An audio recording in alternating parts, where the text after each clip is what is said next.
Thailand और Cambodia के बीच लंबे समय से जारी सीमा संघर्ष हाल में नाटकीय रूप से बढ़ गया है। 23 जुलाई को बारूदी सुरंग में विस्फोट होने से उसोन रत्यथानी प्रांत में सीमा पर गश्ती दल के 5 जवान गंभीर रूप से घायल हो गए, जो एक सप्ताह में इस तरह का दूसरा मामला था। इसके बाद दोनों देशों के कूटनीतिक संबंध खराब हो गए। दोनों पक्षों के बीच घातक गोलीबारी हुई। इस साल मई के अंत में दोनों सेनाओं के बीच हुई गोलीबारी में कंबोडिया के एक सैनिक की मौत हो गई थी। लेकिन इस संघर्ष की जड़ी 19वीं और 20वीं सदी के शुरुआती औपनिवेशिक काल से जुड़ी हैं। दक्षिण पूर्व एशिया में पश्चिमी शक्तियों के औपनिवेशिक हितों के विस्तार से पहले स्थानीय शासकों के बीच एक सीमाबद्ध राष्ट्र राज्य की अवधारणा नहीं थी। इन देशों के बीच कोई स्पष्ट सीमाएं नहीं थीं।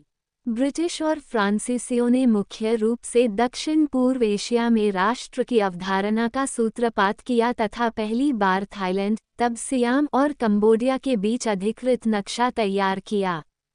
दक्षिण पूर्व एशिया में थाईलैंड एकमात्र ऐसा राष्ट्र है जो कभी उपनिवेश नहीं बना, लेकिन सियामी राजाओं के अनुरोध पर नक्शा तैयार किया गया था। थाईलैंड की वर्तमान सीमाओं को 1893 की पाकनाम घटना के बाद अलग अलग मानचित्रों और संधियों के जरिए आकार दिया गया था। उस वक्त 2 फ्रांसीसी बंदूकधारी नौकाओं ने चाओ प्राया नदी तक यात्रा की और बैंकॉक को घेर लिया। उभरते राष्ट्र के रूप में अपनी संप्रभुता को बनाए रखने के लिए सियाम ने फ्रांस को अपने कई क्षेत्रीय दावे सौंप दिए। इनमें से वर्तमान कंबोडिया के कई प्रांत शामिल थे, जहां एक प्राचीन मंदिर है।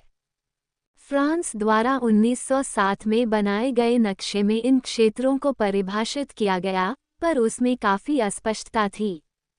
1953 में कंबोडिया की स्वतंत्रता के बाद यह मानचित्र कंबोडिया थाई संबंधों में एक नाजुक मुद्दा बन गया, खासकर प्री विहार मंदिर का विवाद।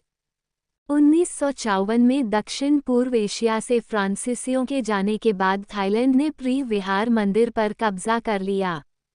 कंबोडिया इस मामले को अंतर्राष्ट्रीय न्यायालय (ICJ) में ले गया, जहां 1962 में फ्रांसीसी मानचित्र के आधार पर मंदिर को कंबोडिया से संबंधित बताया गया, जिसे थाईलैंड ने बेमन से स्वीकार तो कर लिया, लेकिन मंदिर के आसपास के क्षेत्र को लेकर विवाद बना रहा।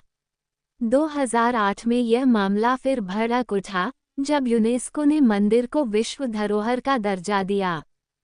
इसके बाद दोनों देशों के बीच हिंसक झड़पें शुरू हो गईं, लेकिन 2013 में अंतर्राष्ट्रीय न्यायालय ने फिर से कंबोडिया के पक्ष में फैसला सुनाते हुए दोनों देशों की क्षेत्र से सेनाएं हटाने के लिए कहा।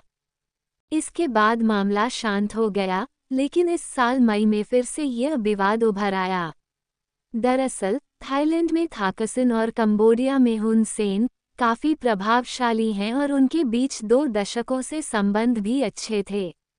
लेकिन हालिया विवाद के पीछे थाकसिन की बेटी और प्रधानमंत्री पैतोंग तार्न शिनावात्रा की निजी बातचीत का ऑडियो हुन सेन द्वारा वायरल करने से इनके रिश्तों में कड़वाहट आ गई, जिससे पैतोंग तार्न की कुर्सी खतरे में आ गई, जिन्हें फिलहाल निलंबित कर दिया गया है।